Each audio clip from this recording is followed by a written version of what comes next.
A Big Bang. And did you know that the Big Bang Theory, which is just a theory, that wasn't what I was supposed to talk about today, but being as this happened, the Big Bang Theory, if you talk to scientists who really know about it, it wasn't an explosion that happened here and went out. It was everywhere at once. Everywhere it's like something exploded out. And everything in the universe is moving away from each other. That's why we don't have any concern about galaxies running into each other. The stars are moving away from each other. All the galaxies are moving away from each other. Everything is moving away from each other. It's expanding. The expanding universe. Can you imagine how God made that? Now, I can understand how something could explode right from one thing and go out, but it wasn't. It was suddenly everywhere at once. And God spoke, and it was. But today, that's not really what I'm here to talk to you about. But I've been listening to a scientific CD and got some things, and I just thought of it then and thought I'd share it with you. They say when I talk, I go around in circles. I start here, and I make a loop, and I go over here, and I make another loop, but I keep going in a straight line, and then I make another loop, and I'm back. So I'd like to loop back to where we were going to talk about a salesperson's look at the gospel. I'm a salesperson by nature, by gifting, by lots of things. I'm also an evangelist. There's a lot of similarities between that. There's a lot of similarities between being a salesperson and being a good witness. You said, wait a minute, you're selling people on the gospel? Well, let's take a look at what Jesus did. He spoke in parables or analogies.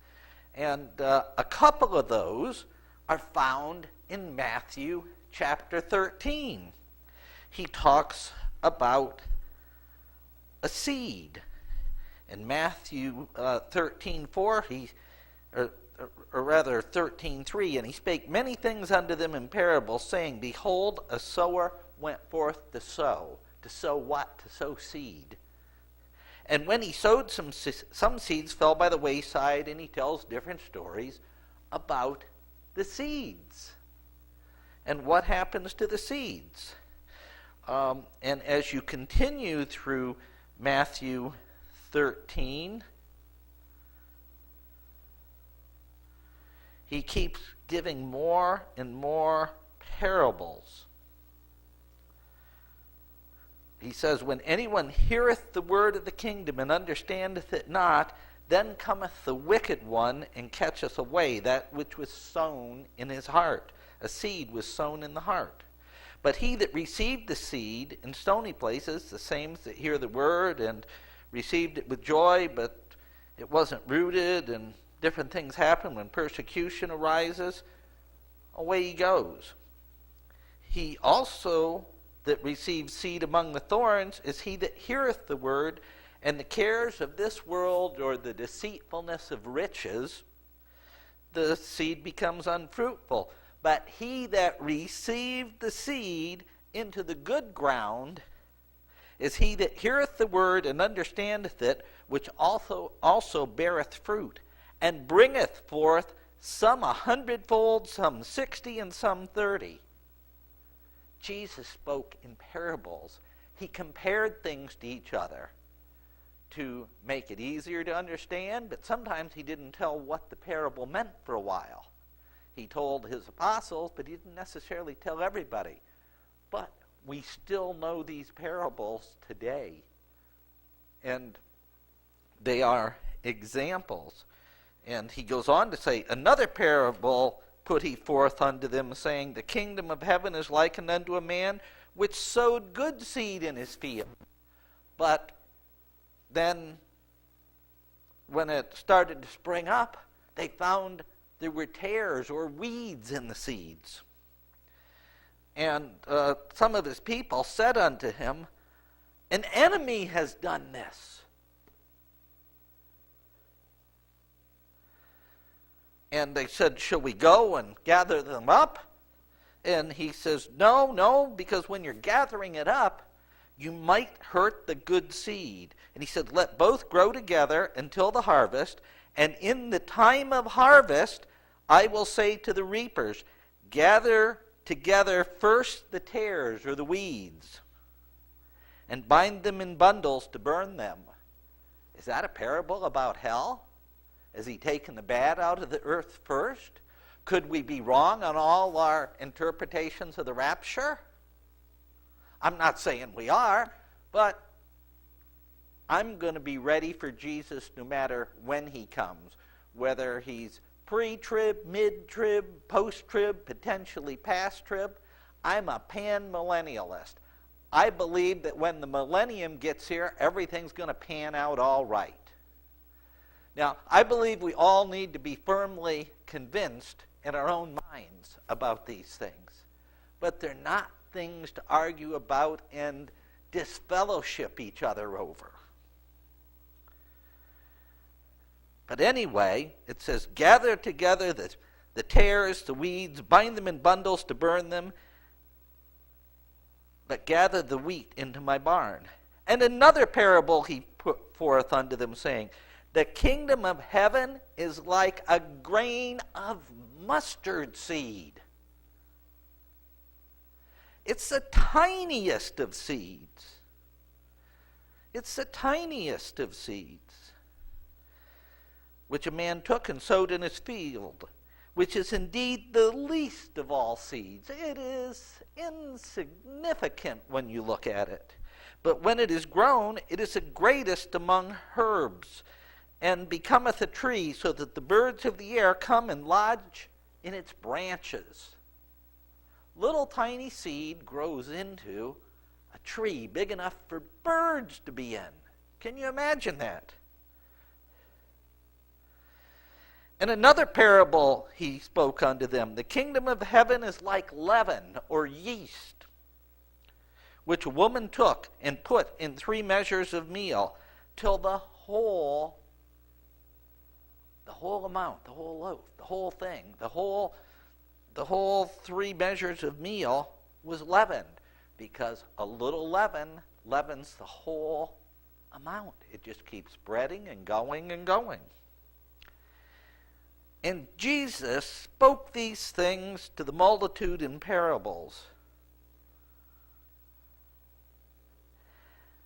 And he also, in verse 45, says something, I think, very specific.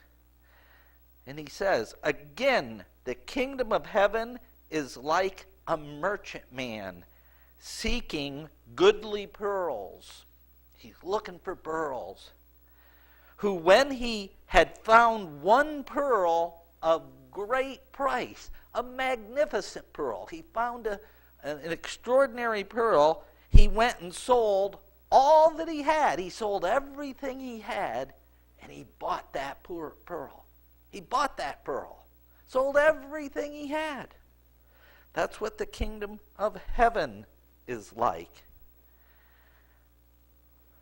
We need to, in one sense, sell everything we have to get into the kingdom of heaven. Jesus said to one guy, he says, sell everything you have and give to the poor, and your reward will be great in heaven. But God's not calling all of us to sell everything we have and give to the poor.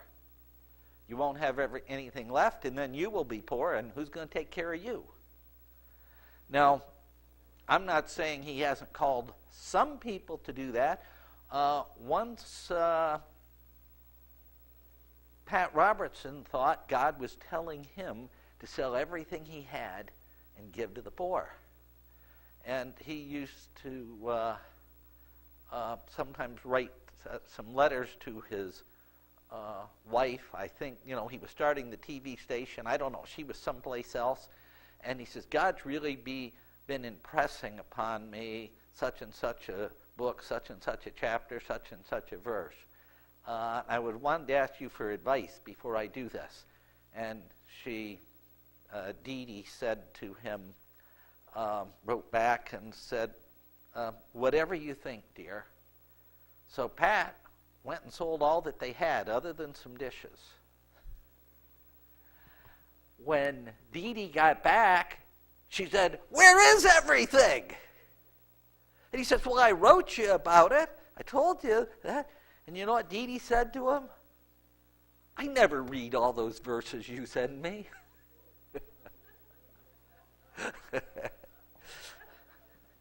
I guess Dee Dee learned her lesson on that one. Better read what Pat writes when he puts down verses, because he might do it.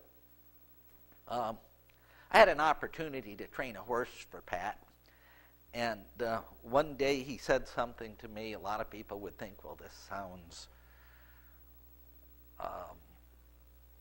it could sound not right, but the way Pat said it, it was right, and he meant it. It wasn't boastful, it wasn't arrogant. He said, when God tells me to do something, I do it. And that's how we all should be. When God tells us to do something, we need to do it.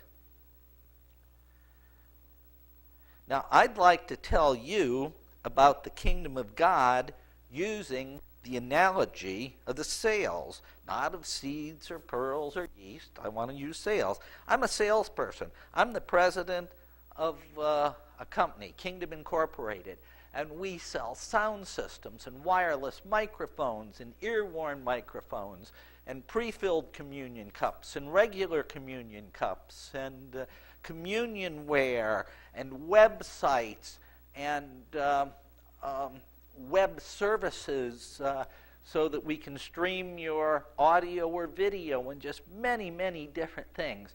Almost pulpits, wood pulpits, plastic, acrylic pulpits, you name it. We sell it if it has to do with churches. We want to help churches spread the gospel message. And you know what I tell our salespeople? The people, we have people on the phone, then we have people who go to our website, kingdom.com. We have people who read our catalog. But you know what I tell our salespeople? I tell, when someone calls on the phone, you need to treat them like they are a guest at our party. We have this party, and we have all these wonderful things. We have wireless microphones. We have sound systems. We print on discs. We print on CDs and DVDs, and we'll even record them and package them and make them look wonderful.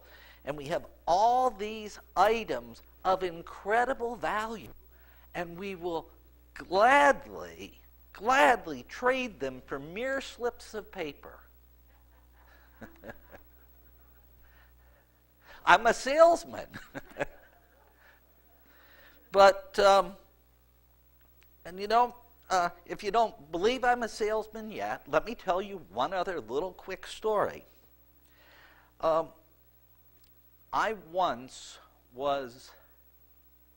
was working for a different company. I owned part of it, but a very small part of it, my wife and I did. Well, about a third of it, 35% of it. And we were having cash flow problems. And we were just a little bit short on something. And the guy who owned most of it, he said to me, I will bet you a steak dinner that you can't drive to this town 100 miles away where we're going to be coming out with a new publication. It hadn't come out yet. And bring back a check from the main bank in that city paying for advertising for a year. They hadn't even bought the ad yet. And I says, okay, well, I guess I got to go try to do it. I had no idea how I was going to do this, but Juanita came with me, even invited my father-in-law to ride in the car because I had to drive 100 miles. So we drove to this city, And her father-in-law my father-in-law found this quite amusing. I don't know what I'm going to do to get them to pay a year in advance. None of our people paid a year in advance. And so I got out of the car and started walking across the street, and I thought, I'd prayed and asked God for wisdom. I thought, what do banks want? They want to make money on interest. And so I knew what I was going to do. I knew right then what I was going to do. I walked in, asked to see the guy who was in charge of their advertising. I mean, he had seen our publication before for another city. I'd shown it to him one time, and I came back and I said, we're going to be starting this in your city. And I said, I want to show you how you can make 15% interest on your money. You're not making that much. I didn't say that. He knew that, but he wasn't making that much on his house loans and what have you. I want to show you how you can make 15% interest on your money. And he listened intently. And I said, we give, and this was true, it was already set up this way, we give a 10% discount for paying for your advertising a year in advance. I said, but halfway through the year, you would have already paid for half that advertising. So you're getting this 10% savings on money you would have already paid anyway. Effectively, you're earning 15% on your money by paying for your ad a year in advance. It might not have even taken as long as I've just told you the story. I mean, it was short. It was short. He turned, I thought, what's he doing? And he looks at this woman and he says, write that gentleman a check. And the ad was $1,000. I guess it cost more than $1,000. Maybe it was $1,100, whatever, but it came out to about $1,000 after his discount for paying a year in advance. And I turned around, walked back out of the bank across the road, and opened the car door. And my father-in-law said to me, "What's the matter? Wasn't he there?" I said, "No, I got the check." He was surprised. He was surprised. I guess I'm a salesperson.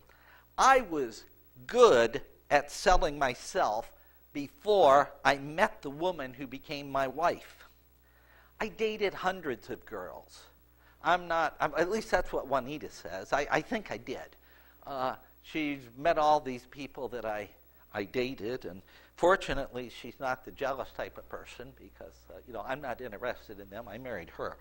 But I dated hundreds of girls. I was good at helping them understand why going out with me was a good idea. And part of that, in addition to being a potentially really good catch, was that I was a good salesperson. And I could tell you stories, but I won't. That wasn't because, they're nice stories. But sometimes it's like, invite somebody to a nice place and they're a whole lot more likely to be interested. But anyway,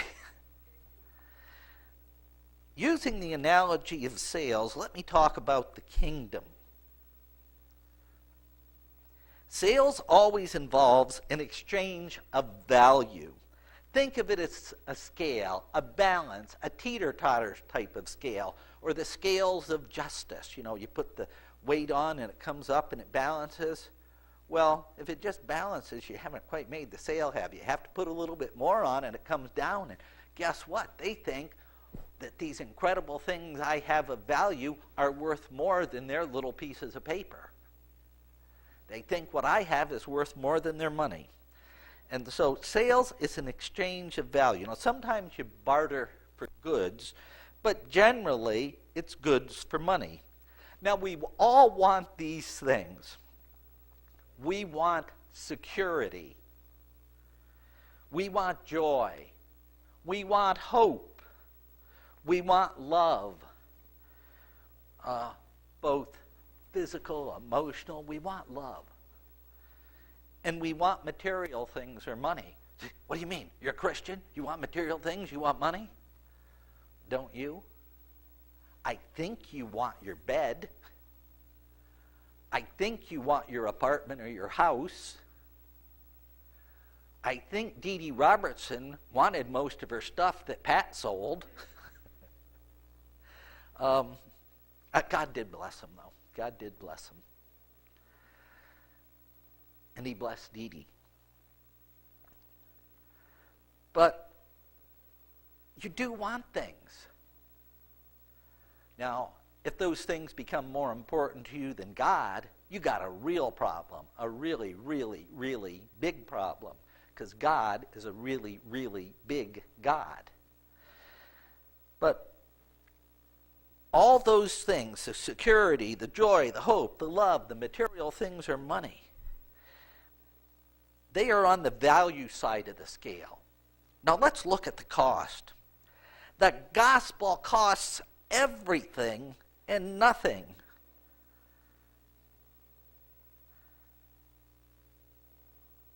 He who has will be given more. He who has not, even the little he has will be taken away.